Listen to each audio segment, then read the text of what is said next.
Imagine everything you think you know about one of sport's biggest moments isn't what you think it is. $1 billion deal, an icon that so many people worship, wasn't signed because of fate or talent or destiny. It was a decision made in secret, in a mansion, by men you've mostly never heard of.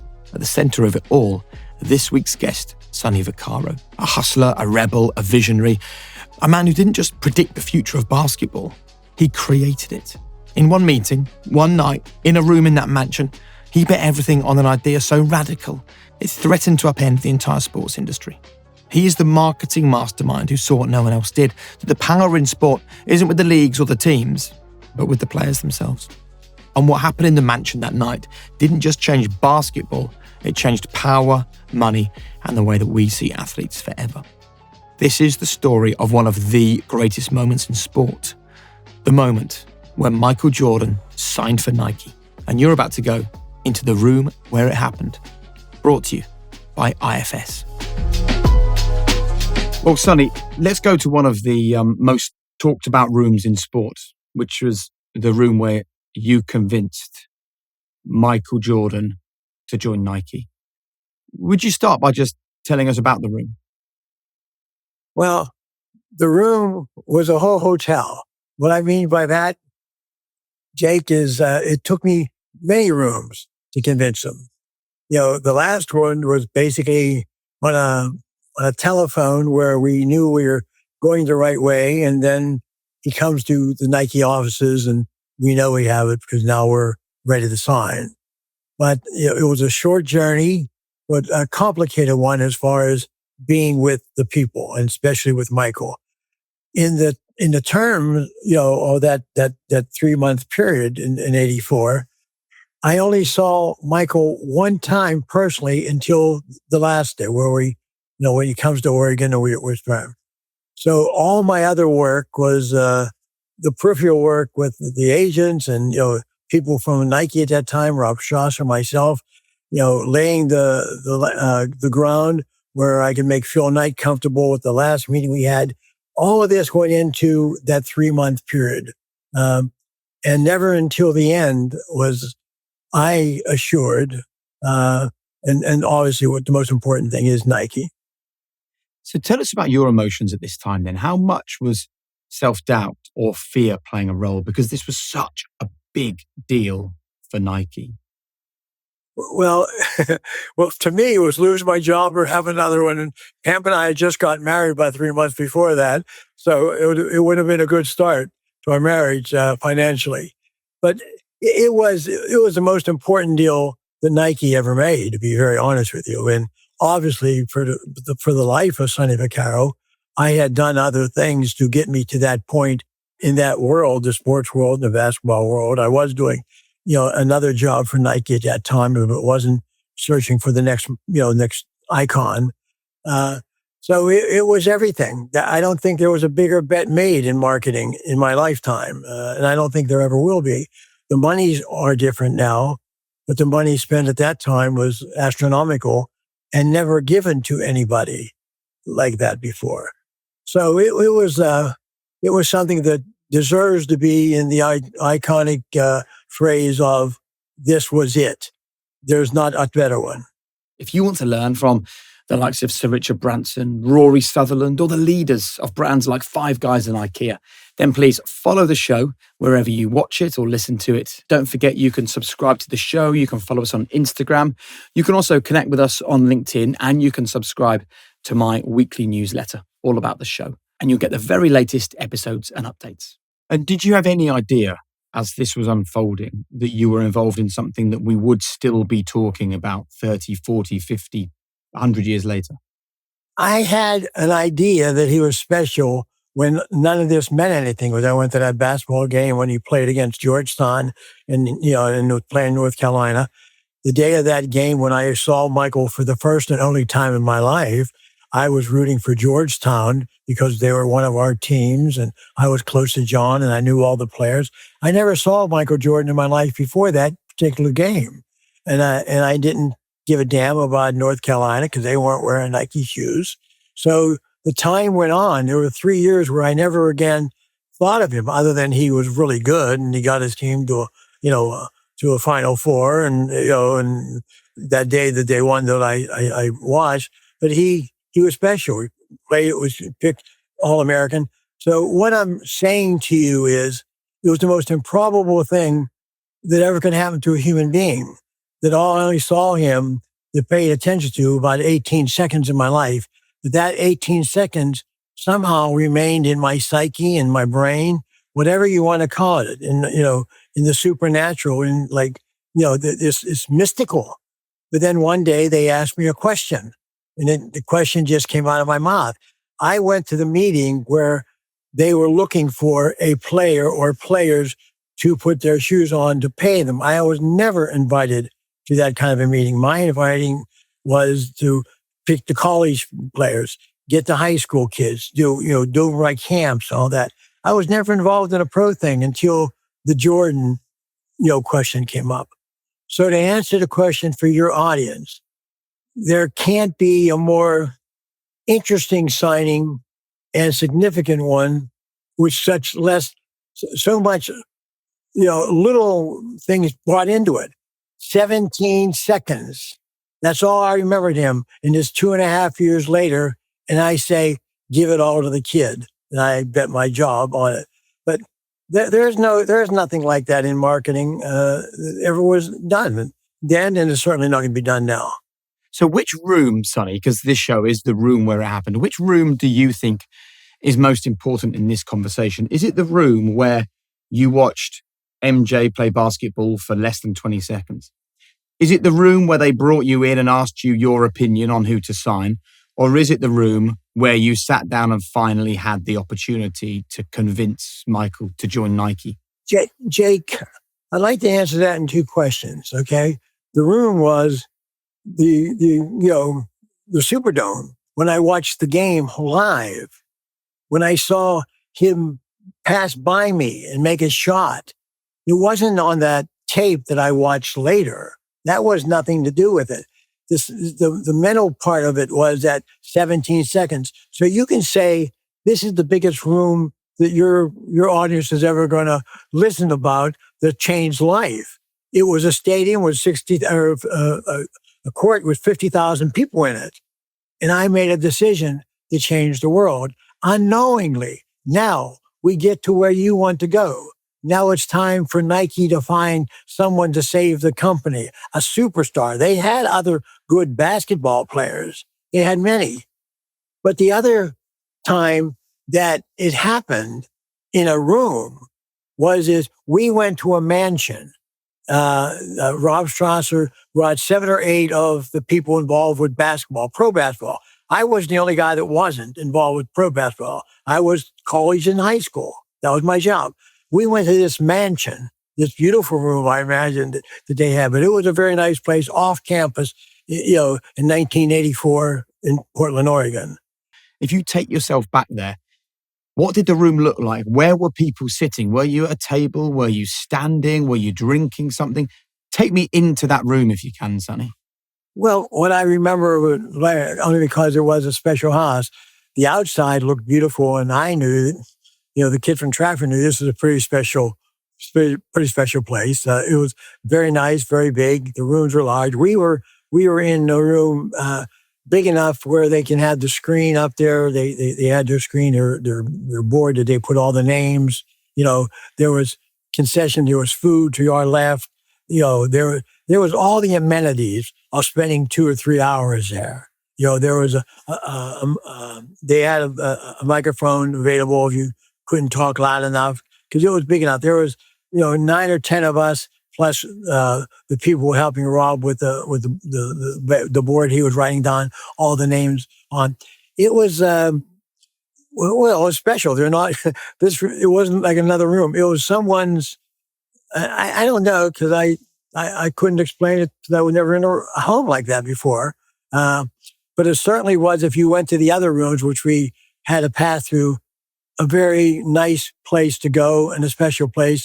And it was a thrill to go there, and it wasn't in the back room of the Nike, the headquarters at Nike at that time. Yeah. And 10,000 people. We had it to ourselves. And were you sitting at a table when you spoke and you said those famous words of "give it all to the kid"? Were you standing up at that point? But I stood up and I was sitting over, I was away from everybody. Again, there were some people in that room that I never met before in my life.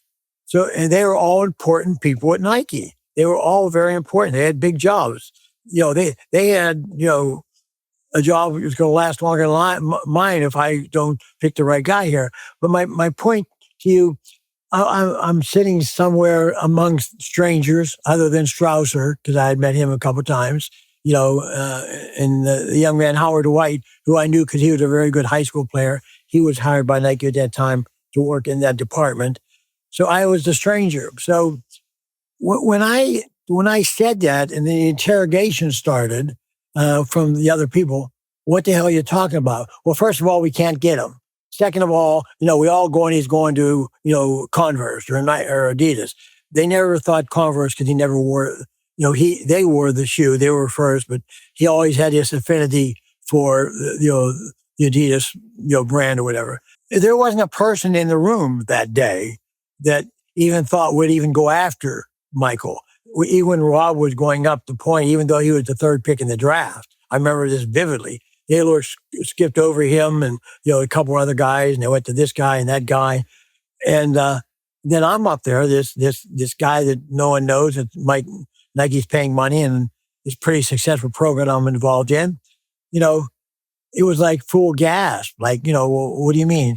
But I said in that, at that time, Jake, I did say, it came out of my mouth, and I had no idea what I was going to say, give him all the money. I did say that. And some of the guys in that room wanted to split it between two guys or three guys, because the most they were paying anybody at that time was Moses Malone at $100,000.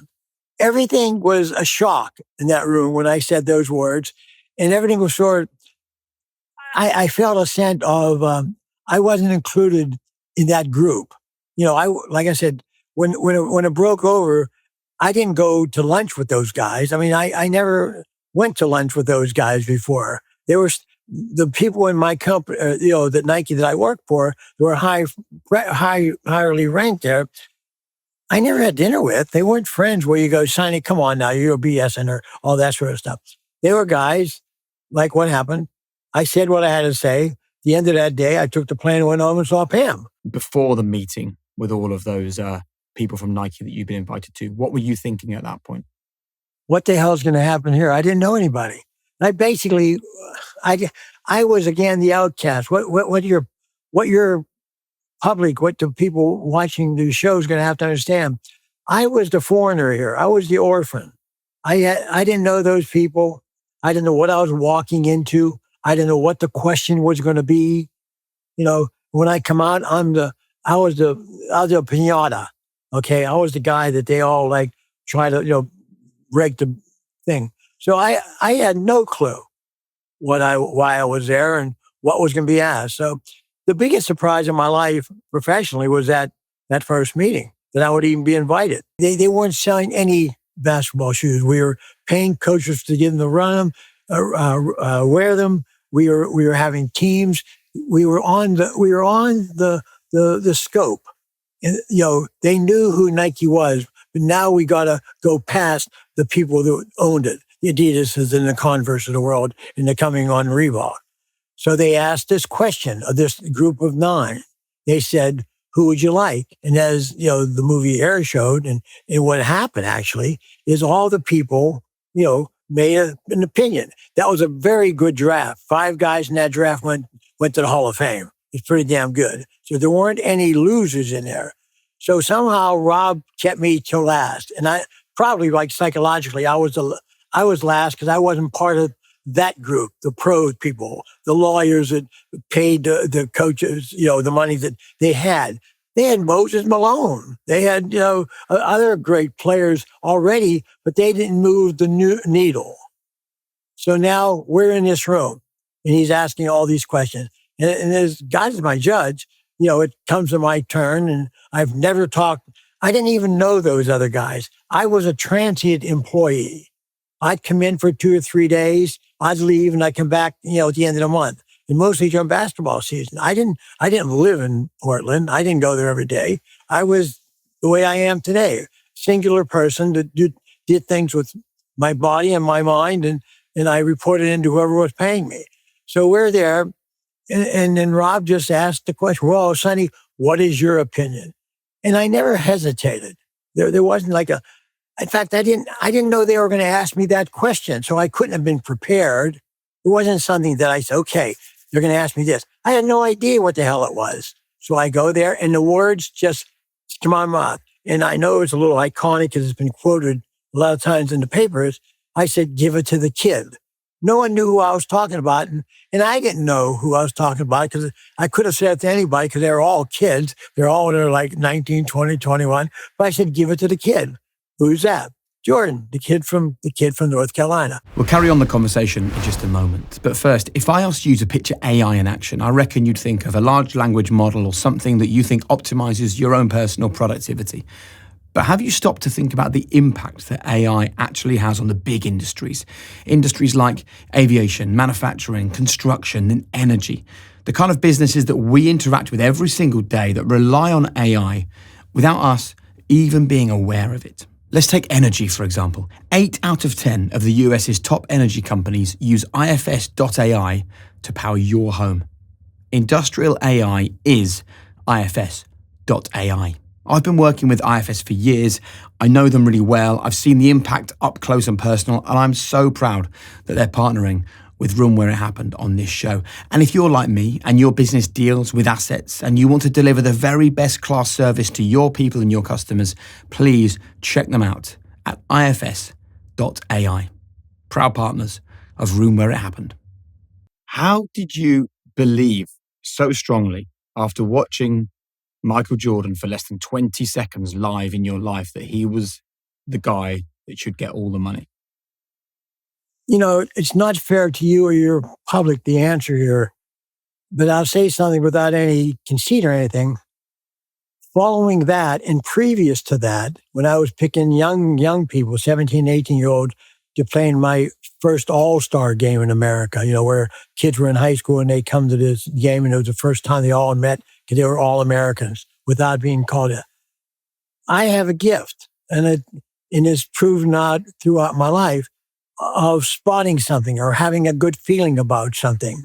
I don't know that. It's not that I went and I said, well, I'm not like a coach, Jake. I'm not out there looking to, boy, he has a good jump. He has a good first step.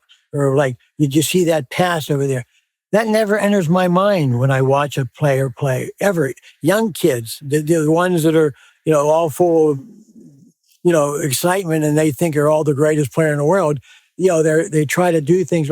That never impressed me. It's a very similar thing to, a long time later, a few years later, Kobe Bryant came into my mind. Those kind of things that happened to me are just God's gift to me, I guess. And I stood there and then, again, as God is my judge. And when Rob asked me the question, well, you bet your job on it. Just like give it to the kid. Yeah, why not? What do I got to lose? He can't play. I'm no worth it anyway. So basically, that's how it happened. Talking of the room in that beautiful house where you uttered those famous words, give it all to the kid, was fear present in your thinking at that point? Were you scared about the fact that you were making what is a huge bet? Or not just a financial bet, but you're betting your entire reputation. And all the money they had. So my reputation would have been mute. I'd have been forgotten once I went out that door there. I mean, so what I understand what you're saying, Jake, and it would have, in fact, if it's wrong and they fire me, who knows what the next day is, right? Other than Pam married a guy, don't have a job. But to say to you, to answer your question, it's that thing inside of an individual that just, it's not braggadocio. You just feel that you're the best just guy in the room, even though you have slacks on or blue jeans or shorts. I mean, that's how I feel when I'm doing something. That this is, this is who I am. This is what God gave me, this ability. I mean, I'm just being honest. I wasn't, I didn't go to school to spot talent. And that's what I think it comes down to. And even for your audience, what I'm saying to you is there's no course for spotting, excellence. There isn't. it's not a college guy where you take a test and, you get 90 out of 100 or you're a genius in that or something like that. This is something that happens instantaneous to a human being, okay? They see something, they like it. You see a girl and you say, this is the girl I want to be. You see a car, but this is deeper. This is something that psych, because the Jordan thing, the Kobe Bryant thing, I never saw Kobe Bryant before the first day his daddy brought him when he was 16 years old to my camp. But I knew his dad, but I never saw Kobe play. He was in Italy playing and all that. So do you think that by the time you walked out of that plush room in that beautiful mansion, that the other people in the room had been convinced by you that Michael should get all the money? When I left the room, I didn't know if I'd ever see those guys again. That's how unsure I was of what they were going to do. But by some draft of Rob Strasser's mind, there was an order from him for me to get to meet Michael. Give it to the kid. That's a decision made in an instant, but one that would echo for decades. It echoes even today. But then the next chapter, this time at Nike. And this was the pitch that would change everything. Look, Michael Jordan didn't want to be there. Nike wasn't his first choice, maybe not even his second choice. But Sonny saw what no one else saw. A future no one else had dared imagine. But now he had to convince others to come on the journey with him. So we're at Nike headquarters and Sonny makes his pitch, not just for a shoe, but this is for a sporting revolution. This is to create a brand built around one man. This is the longest of long shots. This is a true gamble, the kind of gamble that would eventually make a Hollywood movie. You might have seen it. It's called Air. Well, this isn't the movie. This is the real story. And Sonny is about to take you there. So you've had the conversation in the lovely house. You've walked away and flown back to Oregon with no understanding as to whether your recommendation is going to be taken on board, ignored, discarded, who knows. When was the first time that someone came to you and said, okay, go and meet the kid? When did that moment happen? The next conversation was to meet David Falk, his agent. Right. His agent. So his agent, we meet his agent in Los Angeles, right outside of, Malibu and all that sort of stuff. He's out there because of the Olympics. So we get fortunate, Falk's there. So Rob invites Falk to his suite at the Hermitage Hotel and in California. So Falk comes out. That was the swing boat there. We had to get past David Falk. How did you do that?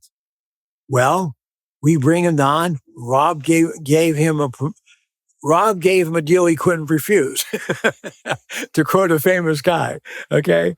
But what happened was, that's the day Falk took seriously, because he didn't take us seriously at all. He thought it was going to be Adidas or Converse, and he thought it was going to be Adidas. That's what that hour and a half at Rob's suite, we kept getting the repercussions from Falk. Rob, it's not going to happen. He's going to sign with Adidas. It's not going to happen. First of all, I've got then Rob presented a very good financial package that no one ever presented, where we included a lot of money and a chance for Michael to share in the proceeds or the profits of the shoe shop. So Falk's in this room, and we're talking, and he leaves and come back, and now we're pretty much situated, but nothing's done yet. No, still nothing's done. Nothing's done until the end of it's done. Wow. That's how it was. Money was only talked to with Falk, but it was never decided until the last, until they put the pen to it. So the whole thing is like, a mirage for the biggest deal ever done, and for the marketing deal of the century, obviously, that's what's so hard for me when I sit down with people like yourself and I try to be upfront about the whole thing. Each new step that I was able to put together added to it, and we finally got him to go out to, Portland. He didn't know who I was. So I arranged for someone to meet and go to Tony Roma's, which is legendary in my story. This is the first time you see the white of Michael's eyes. It's the first time you're able to share with him who you are, who Nike are, and why you want to do the deal. What did you choose to say to open the conversation with Michael? Were you fully aware this could be the first and the last time that you meet Michael Jordan? Yeah, I didn't know him. He didn't play my games. There was no reason for him to like me. I didn't pick him for the Dapper Dan. They didn't wear him in North Carolina. I was a Georgetown guy. We talked about that. We laughed about that for the first minute. Like, okay, like, Sonny, you were rooting against us. And I said, yeah, I was, but just so your audience understand, this whole set of circumstances, if you put everything into one basket and put a time limit, I bet you we don't get to 6 hours. I mean, of total concentration to get them there. I mean, from all the different people. But Michael was only there for an hour. We had the ribs and he went, and I didn't see him again until we were going to sign the contract. So how did you feel the meeting went with him at Tony Romo's? I felt that at least he knew who I was because of the All-Star game. We did hug, and he said, the last thing he said, Mr. Carroll, I'll probably sign with Adidas because I've never worn and all that sort of stuff. He gave me that speech, and I said, well, how about if we just keep trying? He said, well, stay in touch. Did you still believe at that point that you could get Michael to Nike? Well, I don't know what I believed, all those years later, but I do know what I said. I said to Rob, Rob, he's too special just to quit now. What's the next step? Or words to that effect. I didn't let it on, but to Rob, then that's when Rob thought of, we have one more time. He's still, the team's still out there. You got to convince Knight now. If Knight gives me the money and ups the money to sign Jordan, then folks got to listen. I was nervous. Nothing's done until it's done. But the fact that physically they're here, we were a big favorite to go to a Las Vegas thing. We were a big favorite. Everything, they wouldn't have come out if we weren't close to, closing this thing. Yeah, but Sonny, that puts more pressure on you because at the beginning, there was no pressure because this was a long shot. Suddenly, Michael's coming to the Nike offices. Now you've got to make this thing happen. Like, you've got to deliver on the day. It was my job, really, basically. But at this time now, we have money invested because I'm out running around trying to get them, trying to recruit them, spending time, putting ourselves up front and people knowing what we're doing. We're in the act. We're making bids for them. So take us into the room then, in Portland, Oregon. Michael Jordan and his family walk in. What happens next? Everything was on the table. And there were people saying things and making speeches and doing whatever, and hopefully done. It was Mrs. Jordan that basically said, we're in. It wasn't like Michael said, I'm in or whatever. It was Mrs. Jordan that, she was, because we're not there without Mrs. Jordan or Mr. Jordan. It doesn't get there. She was sort of an advocate. I always felt, I don't know that she played favorites or doing her, but she was sort of an advocate of what I was trying to say. There's that famous speech, Sonny, from the film that Matt Damon delivers so brilliantly. How accurate was that speech to reality? Well, I can only say this, okay? I've given those, so Matt is playing me. I've given those speeches or said those words in my life a few times. So what you saw was probably a compilation of my speeches made into Matt Damon making a brilliant, brilliant scene in a movie. But the words were said. That was worthy of it being in there. It wasn't a fake situation. Those words were said. And at the end, when it was all over, until, we separated, and Mr. Jordan not there, Mrs. Jordan is still a lifelong friend. So when I go back over, we knew the family pretty darn well, and especially Mrs. Jordan, and still to today. Phil was good at the meeting because he basically, okayed everything, the money, everything. He was good. He was, sometimes like pulling teeth, I guess, but he went along with each rise in the money and the cutting up of the goodies, things. but he was good that day. I mean, and Rob was brilliant, and wasn't and Peter Moore too. Peter Moore. That was the first time they looked at it, and somewhere along the line, those words were expressed.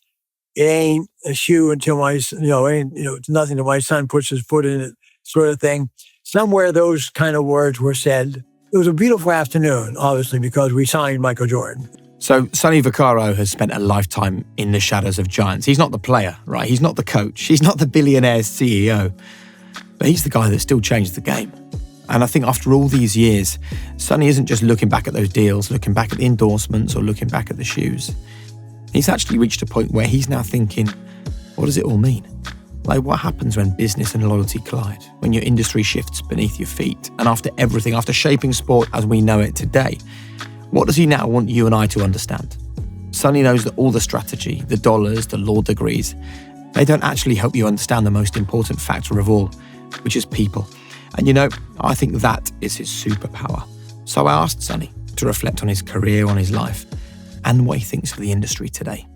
Before we leave it, I just want to talk about what happened next. Do you remember when you first got this sense of just what a big star Michael was going to be for Nike and how great this deal was going to be? The fact you were going to revolutionize, in many ways, endorsements and sports marketing. I thought it could be that big, not that big, but I always thought he'd be the only person who could bail him out. I mean, I think if they pick wrong in '84, they're dead. Game's over. He saved the company. You think Nike would have died? No, it was, there had just been another shoe company. Just be honest. I don't care what anybody says. It's honest. If Michael's deal saved Nike, you made the deal happen, Sonny, so you saved Nike. You're being kind and whatever. But, Mike did, but what Michael did was he put me through the test too. We had to go to all these tests. We had to do all these things, and we got them done. You said that Michael kept testing you. You got very close to doing a deal for LeBron to join Adidas. You've worked with Kobe. You've worked with Michael. What is it about the greats that separates them, do you think? That's why they're great. You don't have the answer. That's why they're great. That's why they're special. I mean, and you can do this in any. I think entertainment, goes into sports, Jake, and I have a theory on that. Great entertainers are the same. There's 100 of them have a hit, 1,000 have a hit. They all do whatever. But every sort of generation, there's someone special that comes along. And that special person, whatever they do, is something they're doing to perform for an audience, because that's how legacies begin. You have to get a broad audience. You have to get people buying into whatever your product is, whether it's an actor on stage, whether it's a football player, a soccer player, a baseball, whatever. But if you look at, the singers and whatever, and you're lucky today, because what I'm saying to you here is, and I've started saying it the last, 2-3 months, look what's happened to Caitlin Clark, the girl basketball player in America, come out of nowhere, and she's a hero. I mean, she made women's basketball. They've been playing it for 100 years, right? And all of a sudden, this girl, she was that magnetic thing that happened that saved basically the whole sport. Now other girls are doing things and all that stuff. You watch Beyonce on the things, and she's a great performer. And, all the Taylor Swift is like the most interesting to me. And I've obviously, I don't know the song she sings. I just know what she was able to do over time. And you, being in England, can react to this. And I don't know all their names, but I grew up loving like the plays of the great actors in England. I mean, they would become iconic. They would be whatever. And I wouldn't even understand. I didn't know what these things were or who these actors were, but they lived throughout history because they were great performers. And that's the life I been allowed to share. I know I know the separation point. I know the difference between Tracy and Michael, or LeBron and then another guy, whatever. They're all good, right? But then some of these guys just go here. And Kobe was like that, in basketball. But without Jordan, I never get a chance to do 90 of those things, because being with Jordan and traveling to and becoming close to him, and then the marketing part of it going off the world, off the whole, you're swimming and all of a sudden you went over, boom, like Niagara Falls, boom. Michael was, and is always will be, the marketing genius of the history of whatever marketing is. So for me to be on that ride allowed me to have a lot of ammunition, a lot of vehicles to get where I am today at 85, and be able to do some of the other things I did before I'm not here anymore. My life has had ebb and flow to it, a continuous thing. Every time I get something new in my lifetime since I was a kid, the next project was the next thing, the next player, the next event I did with players, they're not in, all the legal things I did with, for a lot of kids, was the most exciting thing. And Sonny, my final question for you before we end this absolutely fascinating chat is, what's the biggest lesson from the whole story of Nike signing Michael Jordan that you think is something that you want to leave our audience thinking about? What's your abiding lesson from this period of your life? Okay. From a personal level, is believing what you're doing. I know, Jake, I've said that before, but if there's anything that comes out here on its personal level, I can only tell your public what I did and what I went through in my life. No one promised me tomorrow. No one. So every tomorrow I was able to get, I used to the advantage of my life going forward. It may have been nothing except Kevin and I going for a hamburger or something like that, but it was a good day. It was a day. And there were many days of sadness and many days of hurt. But I think the belief in oneself, however it is, nothing's too small for yourself. It doesn't have to be Michael Jordan or LeBron or the soccer player or whatever, or a singer, to make sure that you have a good life. He says, just enjoy what you're doing and do it honestly. Do what you're doing honestly. What a powerful way to end. Sonny, thank you so much for taking the time and sharing, what has been a remarkable life. I really do appreciate you stopping what you're doing and speaking to us, We are surrounded by businesses, both the successful and the struggling, those that have good fortune, those that are simply unlucky. But to truly understand the truth behind their stories, you have to learn from them. You have to ask the questions. You have to be there. You have to be in the room where it happened. If you enjoyed today's episode in partnership with IFS, don't forget to subscribe to the show, follow us on Instagram, and you'll be the first to get the latest episodes.